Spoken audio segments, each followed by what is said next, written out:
We got a 3% GDP print this quarter after a negative 0.3% last quarter. And that has some people saying, hey, maybe everything is all right. Our director of research, Rob Spivey, is going to get into why that volatility, that fluctuation may not be what's really going on, and an adjusted GDP number tells you what the truth is. Let's talk earnings and favorite pastime. So let me just say, earnings Wall Street has 2.5x because their compensation goes up. Wall Street's wrong again.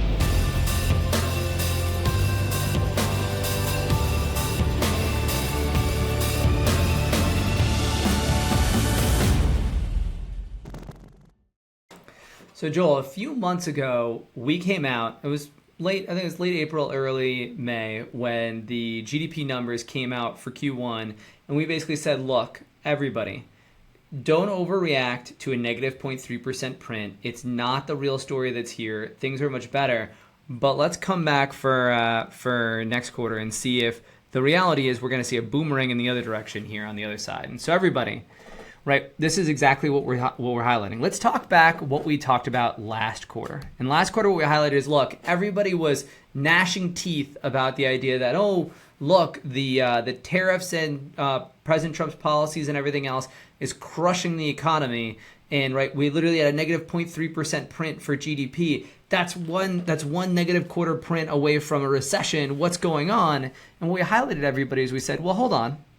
If you adjust GDP for the very, very noisy thing that happened in terms of inventory skyrocketing and net imports skyrocketing, which is a drag on GDP, what you saw was in reality, GDP growth was basically in line with where it had been for the last couple quarters. But what we warned you was next quarter, we're going to have a great print likely, and everybody's going to be like, oh my goodness, everything is fantastic. And you might want to look under the hood again.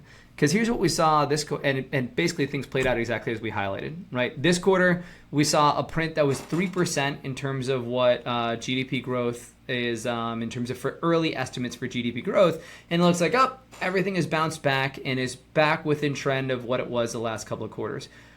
Well, here's the reality though.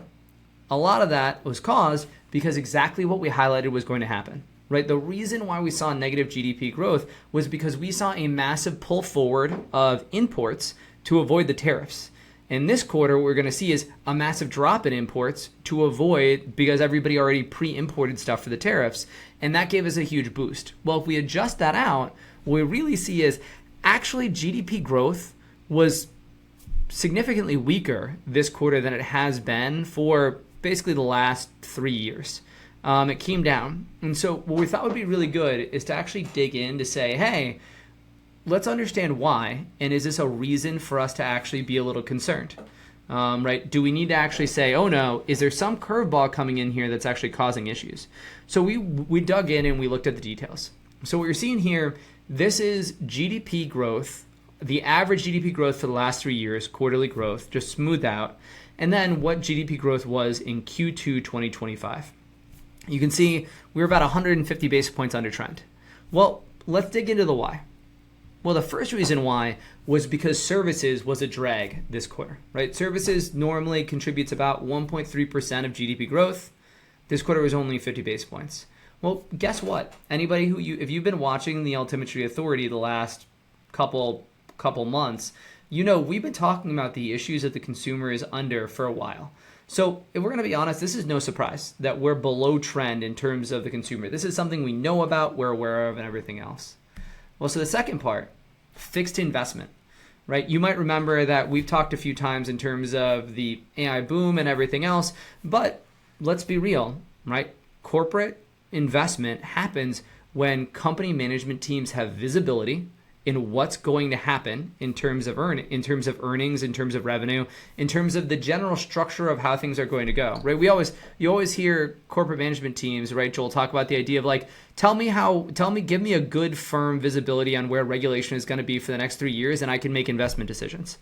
And right, everybody, you look at where we are now, we are in a situation where we've got a lot in flux, right? We have had, right? Throughout Q2, we weren't sure where tariffs were going to go. We weren't sure where the big, beautiful bill was going to go. We weren't sure where regulation was going to go. We knew the possible direction, but there was unsureness. No wonder that if we look at aggregate corporate investment was down. I don't know about you, Joel, but to me, this looks like this is a one-off where we got some visibility. Would you say that's fair? Yeah, I mean, there's so many problems with GDP in general as a measure. I mean, here's GDP, and they say that's the economy. This is one of them, right? This is one of the big reasons why you can't just look at top-line GDP and assume it really tells you what's happening in the economy. Right, exactly. And I mean, right, if you look at it from an investment perspective, that probably is just short-term timing issue, everybody. So that 40 basis point headwind probably is a one-off. Now, the third one is government, right? So government was a 40 basis point headwind. Normally, it's about a 40 basis point to 50 basis point benefit. It was only 0 to 10 basis points this time. That one probably is actually here to stay, right? So if you look at it, we've got 120 basis points of lag that are real, right, in terms of what's going on, but then another 40 basis points that we wouldn't be surprised if that rebounded and rebounded hard next quarter now that we've got visibility. And so what that puts in perspective is the idea of like, hey, if we look, there's a decent chunk of this GDP pressure that likely might be around to stay. These are structural things from the consumer and from government. And so we just wanted to level set with you so you weren't reading that 3% headline print and thinking everything is okay. But just because of that doesn't mean that we think that the U.S. economy is about to go off a cliff. And what we're going to talk about next episode at the end of this week is exactly why we think that there's not reason to run for the hills just because of this 1 week GDP print. So if you enjoyed that and you liked everything we had for the Altimetry Authority today, hit like and subscribe and come back for the next episode. Thanks so much, everybody.